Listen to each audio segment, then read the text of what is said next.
go again.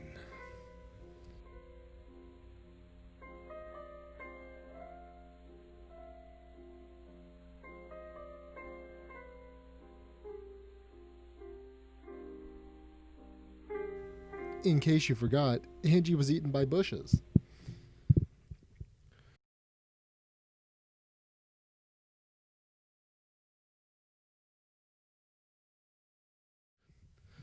Don't let the weapon part fool you. It was definitely bushes. Haven't you seen Treevenge? This game predicted it.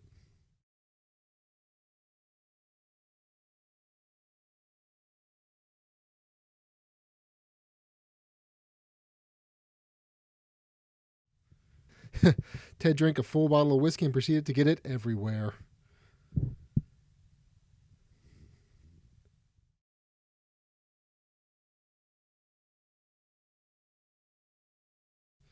Can anybody identify this bracelet? Oh, never mind. I just identified that it was a bracelet myself. Case closed. The crime experts.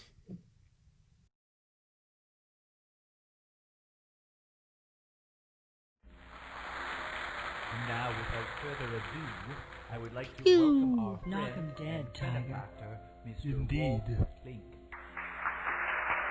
The evocative affair of the mind, of ideas, what? Take a cold shower, lover boy, and keep your eyes on your plate. Thank you, Peter, Womp for womp. your introduction and inspiring call for sedation.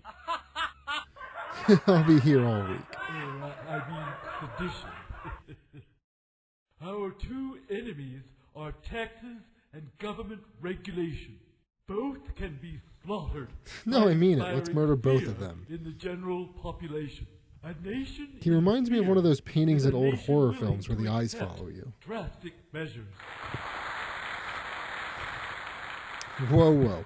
We might want to work on what we think is interesting here, Gibson.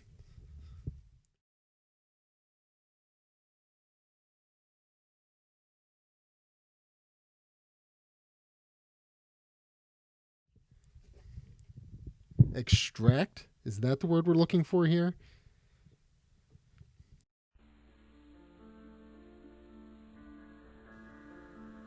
Seriously, what are you doing? Stop spinning around me. Why even go to the other side of the fence? Oh boy, I can see you're a person on a mission. So are you interested in the truth, or acquiring enough evidence to ensure a conviction?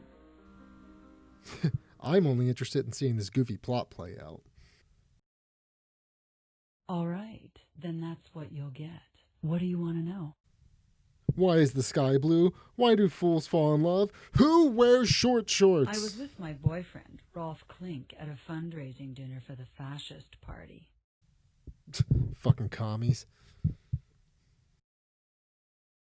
I was there all night. I left our table and wandered about. There's only so many times you can listen to someone confess about their childhood guilt of pulling wings off flies. Did you even listen to his speech? You're as bad as they are. You have a small-town lust to connect cruelty with sexual foreplay. Ma'am, I'm beginning to think you're as insane as your ex-husband. Ted is a violent man. He's extremely dangerous. He's a cold-blooded killer, but he can be very charming and deceptive. He beat me throughout our marriage, but nobody believed me. He's crazy.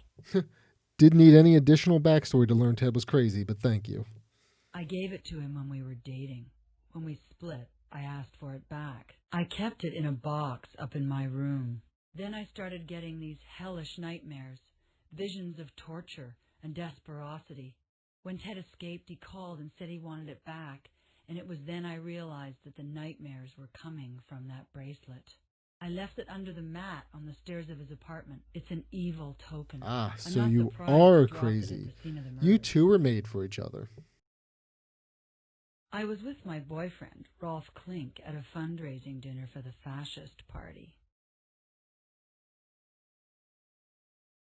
Yes, the poor dear accused his predecessor of inspiring sedation rather than sedition. It I was had to quite the laugh. quip. Everyone He was a likes to use titter. big words, but you know, he never finished high school. Ted is a violent man. He's extremely dangerous. He's a cold-blooded killer, but he can be very charming and deceptive. He beat me throughout our marriage, but nobody believed me. He's crazy. But look, I'm scared to death. Ted is going to escape again, and the next dead person is going to be me. If only we could be Please, so lucky. I'm begging you. I need police protection. Obviously, I didn't see him do it. But banging a woman over the head with a tire iron is certainly in character. He then dragged her by her hair and Mean-spirited, took her back to his violent, and cave. Anti-feministic. So maybe he didn't steal the car. Maybe he just stole the tire iron. Didn't you say the car was found outside his apartment? All right, we're getting So into he ate his Exorcist pizza and left his territory apartment here. at, let's say, 11:30. Grabbed a tire iron out of the first car he saw, which just happened to be a stolen car, and went down to the lake, where he ran into that woman.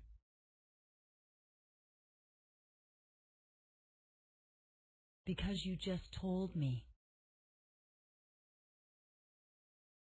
Then I must have read it somewhere or heard it on the news. Okay, now let me explain to you how interrogation techniques work. Level 2, and hopefully the final level. All right, yeah, I parked it outside his apartment. So what?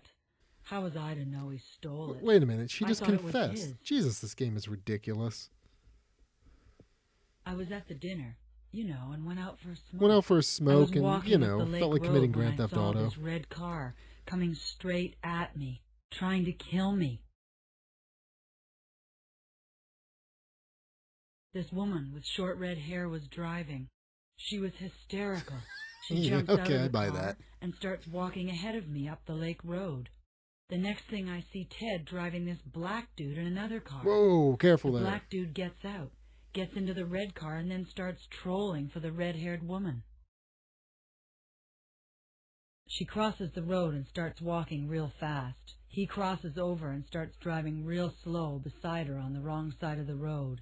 He leans his arm out, and they're arguing. Gibson would animate that, but, Ted he's jumped terrible out of at the silver car, animation. grabbed a tire iron out of the trunk, and started running after the dude in the red car, screaming bloody murder. So I went to have a look at this silver car. Like I said, I thought it belonged to Ted, and he owes me child support. This car will support my children. The last thing I saw was the woman gets into the red car and they speed off together, and Ted chases them on foot and disappears with the tire iron. Like I said, Ted owes me child support, so I got into the silver car and took off. Well, I realized what I was doing was stealing, and stealing is wrong, so I drove back to Ted's and left it there in the alley and grabbed a cab back to the dinner. That's it. Yeah, I've seen the black dude before. He's an operative for my boyfriend, Rolf.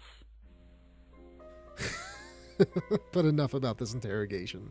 Gibson clearly wants to pad this mess out for more episodes. Can we just say that everyone is lying and be done with it?